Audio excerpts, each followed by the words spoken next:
Éternel Dieu, nous voulons te dire infiniment merci pour la grâce que tu nous accordes. Venir à tes pieds pour entendre ta parole. Par l'Éternel, nous t'écoutons. Merci Saint-Esprit de nous diriger. Au nom de Jésus-Christ. Amen.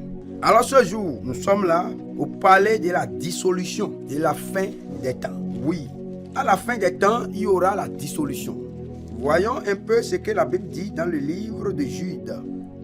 Le livre de Jude contient un seul chapitre.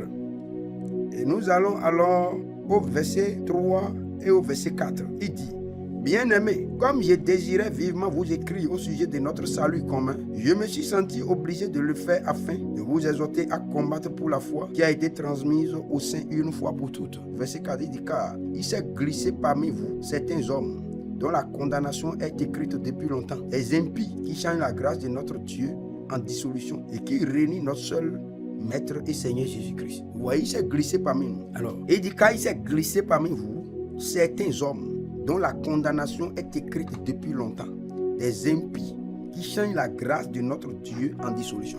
C'est quoi la dissolution? La dissolution vient du verbe dissoudre. Et dissoudre veut dire annuler. Dissoudre un contrat veut dire annuler le contrat, abroger le contrat, supprimer le contrat. Alors, ou dissoudre une loi. Dissoudre une loi veut dire révoquer la loi, annuler la loi, supprimer la loi.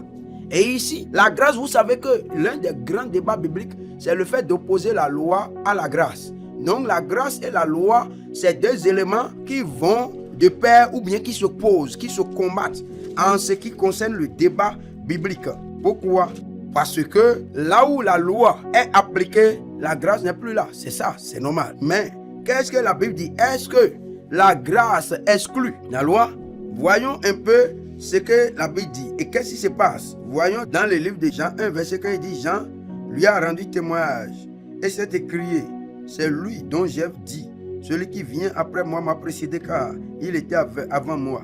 Et il dit, verset 16, et nous avons tout reçu de sa plénitude et grâce pour grâce. Car, verset 17 maintenant, car la loi a été donnée par Moïse, la grâce et la vérité sont venues par Jésus-Christ. La loi a été donnée par Moïse, verset 17. La loi a été donnée par Moïse, et la grâce et la vérité sont venues par Jésus-Christ. Alors, quand nous retournons dans Jude au chapitre 1, verset 4, qu'il a dit tout à l'heure, il dit quoi? Ils ont changé la grâce de notre Seigneur en dissolution. La dissolution, c'est quoi? Ceux qui sont glissés. Quand on dit ceux qui sont glissés parmi nous, c'est-à-dire des gens qui se disent enfants de Dieu, des gens qui se disent serviteurs de Dieu, des gens qui se disent pasteurs, docteurs, évangélistes, apôtres, prophètes, alors sont glissés dans le corps de Christ, dans le corps de Christ. Pour dire quoi? Ils ont changé la grâce de Dieu en dissolution.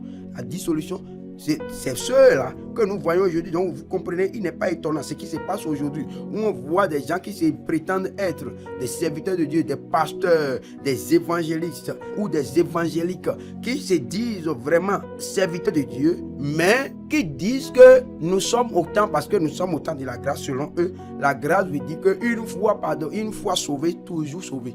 Une fois sauvé, donc, il parle du salut éternel. Le salut éternel permanent. Une fois sauvé, donc, selon ceux-là, lorsque vous donnez votre vie au Seigneur Jésus, vous dites, ok, maintenant je vais donner ma vie au Seigneur Jésus-Christ, et que vous priez, vous faites la confession de foi, vous dites que maintenant, Seigneur Jésus, je te donne ma vie, je reconnais que je suis pécheur, je viens vers toi pour être sauvé, lave-moi par ton sang, tout ça là, toutes ces prières, vous finissez là. Et pour eux, c'est terminé. Parce que le sacrifice expiatoire est déjà fait. Et à partir de cet instant, il n'y a plus rien encore à faire.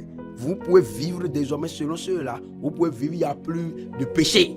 Selon cette doctrine, il n'y a plus de péché. Oui.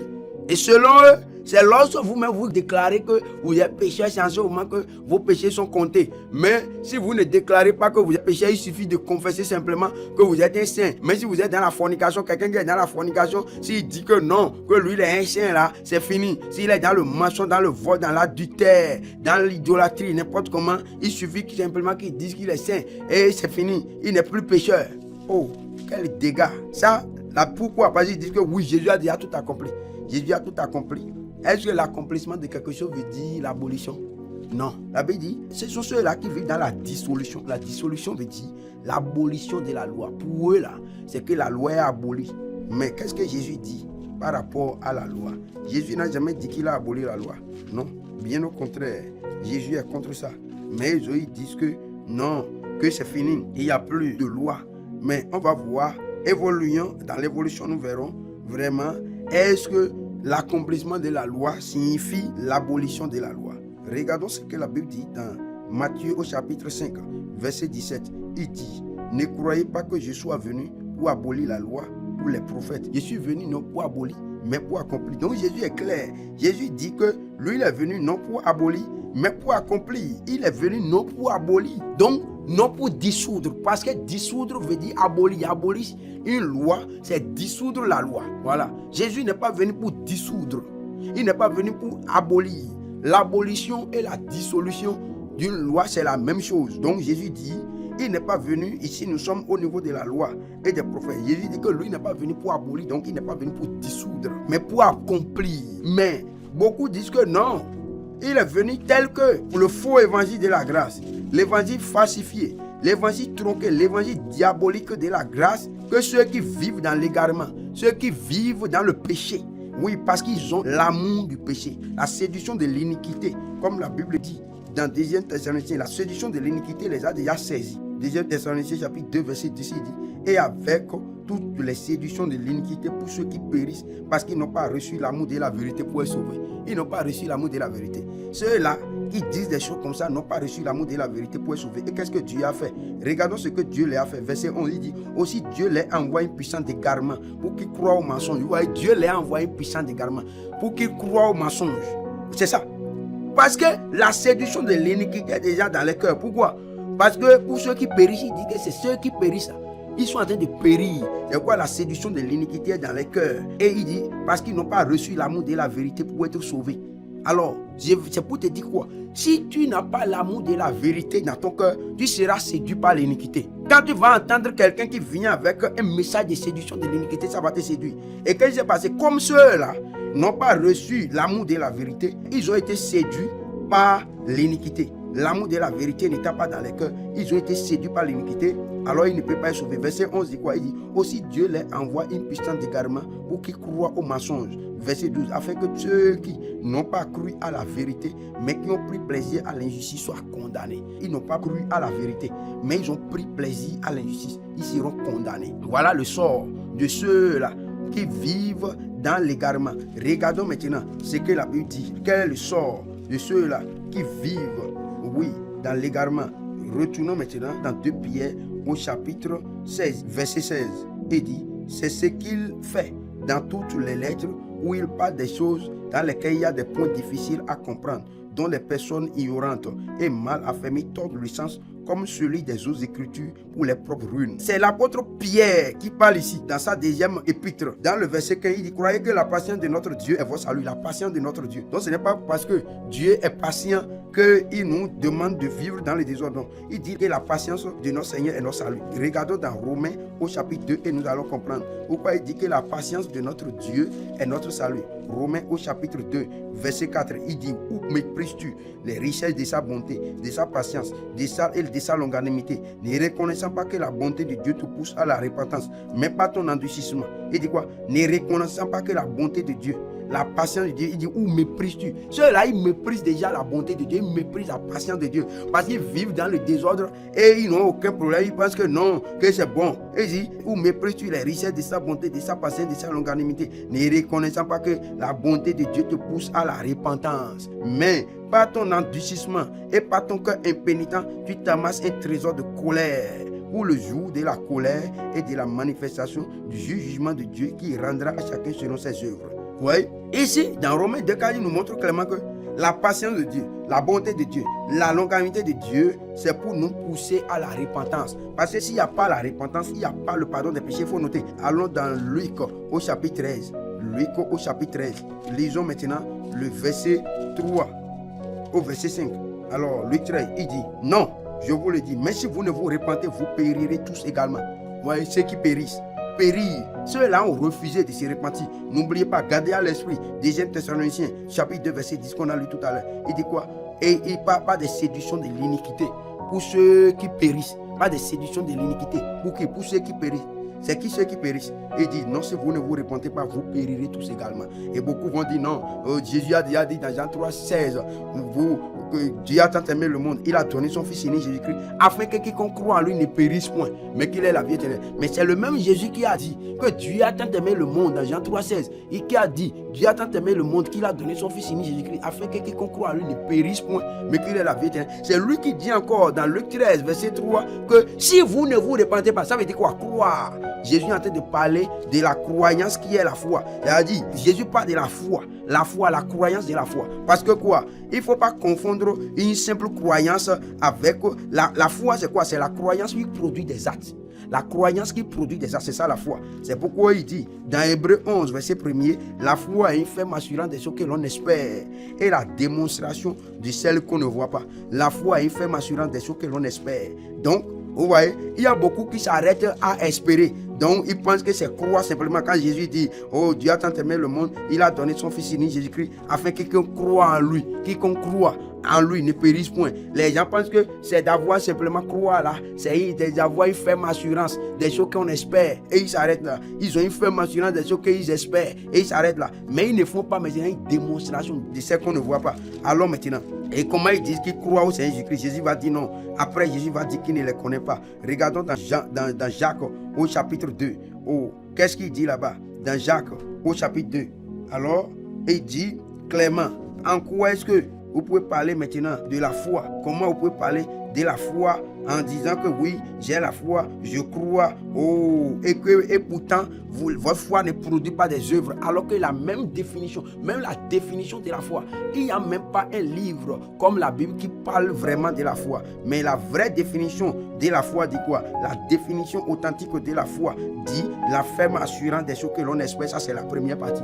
Ça, c'est une simple croyance, une croyance qui ne produit rien.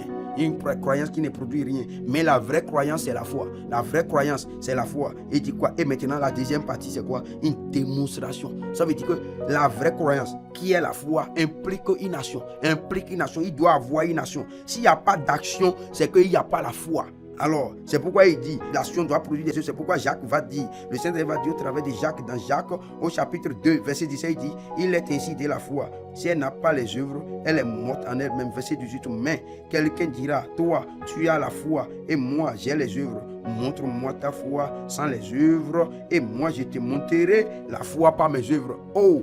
Et Jésus dit, vous les reconnaîtrez par les fruits, par les œuvres, par les fruits. Et il dit, tu crois qu'il y a un seul Dieu, tu fais bien. Les démons croient aussi et ils tremblent. Tu vois, les démons aussi croient. Vous voyez, qu'est-ce que le Saint-Esprit dit au travers de Jacques ici? Le Saint-Esprit dit que, mais voilà, vous là, vous dites que vous croyez qu'il y a un seul Dieu. Vous croyez que Jésus-Christ est mort pour vos péchés, pour vous libérer de vos péchés. Il dit, mais les démons même croient et ils tremblent.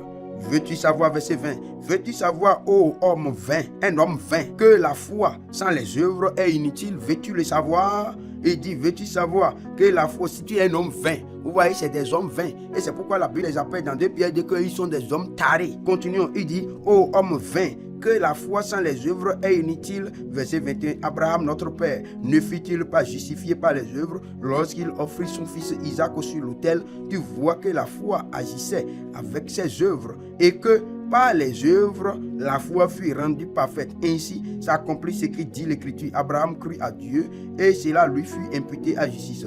Il fut appelé ami de Dieu. Vous voyez que l'homme est justifié par les œuvres et non pas la foi seulement. Voilà. Donc quand il dit non pas la foi seulement, il est en train de parler d'une simple croyance ici. Il parle d'une simple croyance parce que la vraie foi implique forcément les œuvres selon Hébreux 11 verset 1er. Puis il dit que c'est la ferme assurance des choses que l'on espère. Et la démonstration, donc la démonstration, ça c'est les œuvres. La démonstration. Donc quand il parle ici, maintenant dans le verset 4 de Jacques 2, il dit, et non pas la foi seulement, il parle là de la croyance simple qui n'est pas la foi complète. Voilà, la foi complète, si on voit ça dans Hébreux 11 verset 1er, c'est une ferme assurance, non seulement une ferme assurance des choses que l'on espère, mais la démonstration de celles qu'on ne voit pas.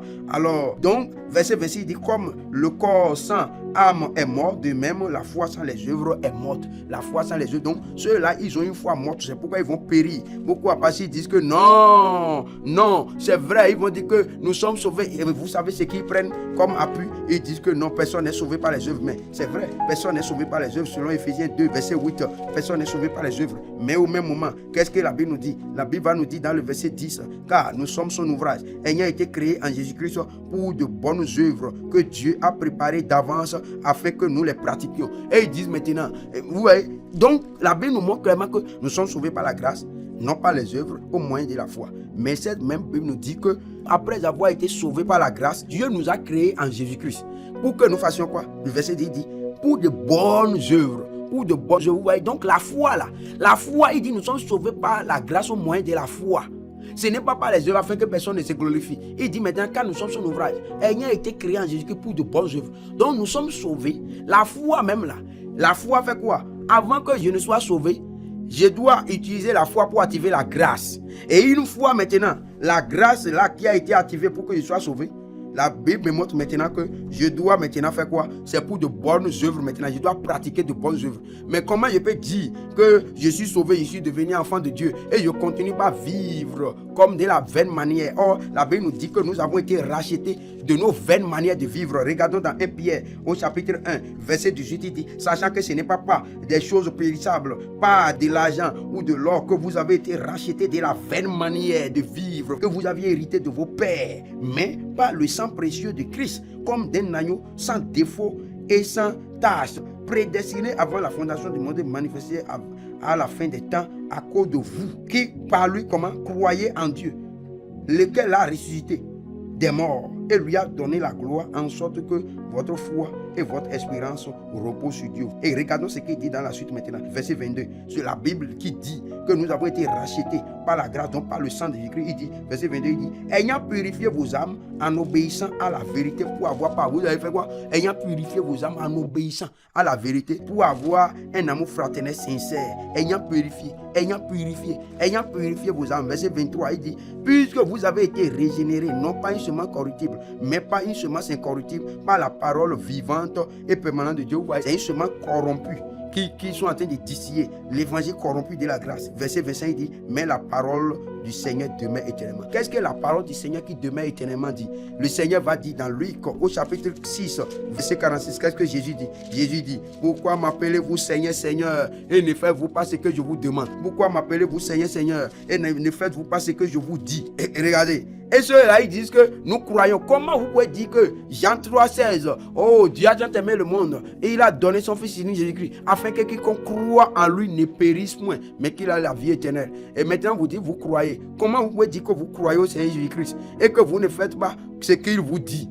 Quand on croit en quelqu'un, on fait ce que la personne dit. C'est ça, avoir foi en quelqu'un, avoir foi au Seigneur Jésus-Christ. Et c'est pourquoi Jésus pose la question, vous dit, pourquoi vous dites que Jésus est mon Seigneur? J'ai donné ma vie au Seigneur Jésus-Christ. Jésus est mon Seigneur, mon sauveur personnel. Et Jésus dit, mais comment tu dis que je suis ton Seigneur et ton sauveur personnel et tu ne fais pas ce que j'ai dit, ce que je t'ai dit? Qu'est-ce que Jésus dit? Jésus va dire, verset 47. Allons voir d'abord dans Luc 13, qu'est-ce que Jésus dit? Comme nous l'avons vu, verset 3, il dit, non, je vous le dis, si vous ne vous repentez pas, vous périrez tous également. Si vous ne vous repentez pas, le même qui a dit, c'est lui qui a dit de sa bouche dans Jean 3,16 que Dieu a tant aimé le monde, il a donné son Fils unique Jésus-Christ, afin que quiconque croit en lui ne périsse point, mais qu'il ait la vie éternelle. C'est lui-même qui a dit encore. Néanmoins, si votre croyance ne produit pas d'œuvre de la repentance, parce que une foi sans les œuvres est une foi morte, comme le corps sans l'âme est mort, de la même manière la foi. C'est-à-dire une croyance qui ne produit pas des œuvres conformes, des œuvres qui témoignent de cette croyance-là.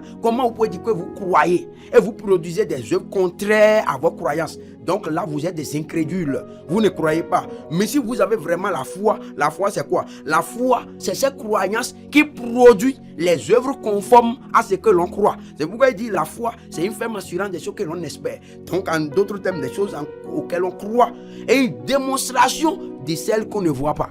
Alors, et pourtant, vous dites que vous croyez au Seigneur Jésus-Christ et maintenant, vous faites autre chose. Et Jésus pose la question dans Luc 6,46, il dit, pourquoi m'appelez-vous Seigneur, Seigneur, et ne faites-vous pas ce que je vous dis? Qu'est-ce que Jésus dit? Luc 13, verset 3, maintenant, il dit, non, je vous le dis, mais si vous ne vous repentez, vous périrez tous également. Verset 4, il dit, ou bien ces 18 personnes sur qui est tombé la tour de Siloé et qu'elle a tué, croyez-vous qu'elles fussent plus coupables que tous les autres habitants de Jérusalem? Non, verset 5, non, je vous le dis. Mais si vous ne vous repentez, vous périrez tous ces gamins. Ça veut dire quoi? Ça veut dire que le tout ne suffit pas de dire je crois au Seigneur Jésus-Christ, je donne ma vie au Seigneur Jésus-Christ. Mais vous devez vous repentir. Mais c'est quoi la repentance? C'est quoi la repentance authentique? La repentance doit produire des œuvres. C'est pourquoi il dit, allons voir maintenant dans Actes au chapitre 26. Qu'est-ce que la Bible nous dit? Dans Actes 26, verset 20. Je lis le verset 19 d'abord. C'est Paul qui parlait au roi Agrippa. Et il dit, en conséquent, au roi Agrippa, je n'ai point résisté à la vision céleste. Vous comprenez?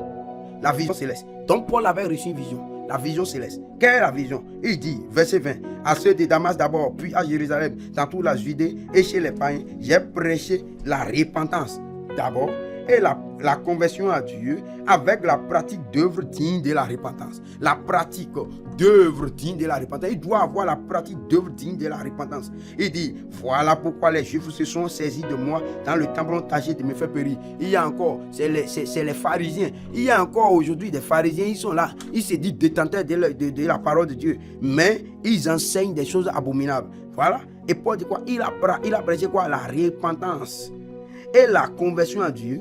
Et avec la pratique d'œuvres dignes de la repentance. Regardons ce que Dieu dit au travers du prophète Jean dans Matthieu chapitre 3 verset 8. Il dit, produisez donc du fruit digne de la repentance. Vous devez produire. Comment est-ce que toi tu dis que tu t'es repenti et ta repentance ne produit pas de fruit? Ça c'est une fausse repentance. La repentance doit produire du fruit. Regardons quel est le fruit que la repentance authentique produit. Regardons dans 2 Corinthiens chapitre 7 verset 10. Il dit, en effet la tristesse selon Dieu produit une repentance comment? À salut dont on ne se répand jamais. C'est-à-dire c'est une repentance qui vous sauve, c'est-à-dire vous ne revenez plus jamais en arrière. C'est pourquoi il dit dont on ne se répand jamais. Tandis que la tristesse selon le monde produit la mort. La tristesse selon Dieu produit une repentance à salut dont on ne se répand jamais. Vous ne vous repentez pas, vous revenez encore pour dire oui. Oh, avant vous étiez dans la fornication, dans l'adultère. Et maintenant, vous avez écouté l'évangile. Et vous vous repentez pour dire vraiment, cette fornication-là, cet adultère-là, vraiment c'est une mauvaise chose, je vais abandonner. Ou bien, c'est gris-gris que je fais là, l'idolâtrie dans laquelle je suis là,